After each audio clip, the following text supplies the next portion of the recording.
اور پھر جب فرشتے لے کر جاتے ہیں نیکوکار کو اعلیٰ علیین میں، تو وہاں پر بھی سارے اس کا استقبال کرتے ہیں. وہاں جو روحیں ہیں وہ پوچھتی ہیں اس سے، ہاں بھائی فلاں کا سناؤ، وہ کیسا تھا؟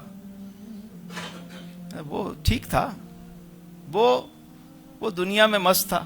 اچھا فلاں کا بتاؤ. وہ کہتے ہیں وہ تو انتقال کر گیا. اچھا تو یہاں تو نہیں آیا؟ اس کا مطلب ہے وہ وہاں گیا. باقاعدہ پوچھا جاتا ہے، وہ روحیں پوچھتی ہیں، اس کا مطلب ہے یہاں نہیں آیا، وہاں سے تو وہ چلا آیا، تو گیا کہاں؟ اگر علیین میں نہیں ہے تو پھر وہ سجین میں.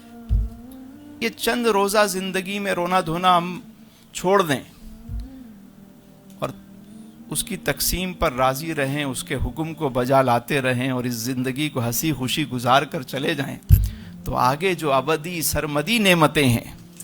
اسی لیے ہمارے بابا جی کہتے تھے کہ بیٹا پار والوں سے دوستی رکھا کرو اور ان کو روزانہ تحفہ بھیجا کرو. تو میں نے کہا بابا جی کیسے بھیجیں؟ TCS سے بھیجیں، DHL سے بھیجیں، پاکستان پوسٹ سے بھیجیں، کیسے بھیجیں؟ روزانہ گفٹ کیسے بھیجیں گے؟ کہنے لگے بیٹا ایک دفعہ سورہ فاتحہ 3 مرتبہ سورہ اخلاص پڑھ کے ایصال ثواب کر دیا کرو. جن سے تم محبت کرتے ہو ان کے نام لے لیا کرو. میں نے کہا پھر کیا ہوگا؟ کہنے لگے بس تم روزانہ بھیجتے رہو، اور تمہارا کوئی عزیز دنیا سے چلا جائے تو اس کو بھی اس لسٹ میں شامل کر لیا کرو. آہستہ آہستہ یہ لسٹ بڑی ہونا شروع ہو جائے گی. ہو سکتا ہے اس کے اپنے اس کو بھول چکے ہوں، لیکن وہ تمہاری دعا میں روزانہ شامل ہوگا. میں نے کہا پھر کیا ہوگا؟ کہنے لگے اچھا میاں بتاؤ، تمہارا ایک دوست لاہور میں رہتا ہے اور وہ روزانہ تمہیں تحفہ بھیجتا ہے. تم آفس پہنچتے ہو، پہلے ہی وہاں پہ ایک بکے آیا ہوا ہے، روزانہ دیکھ رہے ہو کہ روزانہ بلا ناغہ وہ آپ کو تحفہ بھیجتا ہے.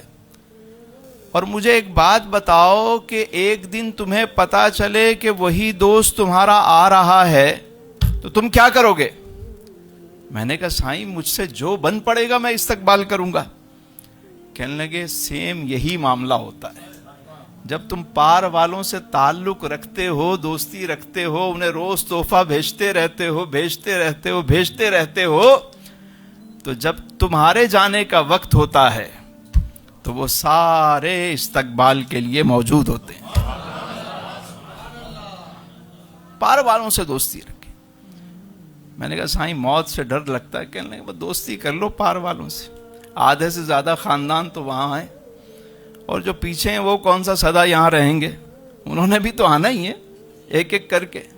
تو جہاں مستقل رہنا وہاں سے کیا ڈرنا؟ ہم نے عارضی ٹھکانے کو مستقل سمجھ لیا، اور جہاں مستقل جا کے رہنا ہے اس کی ہم اتنی فکر نہیں کرتے.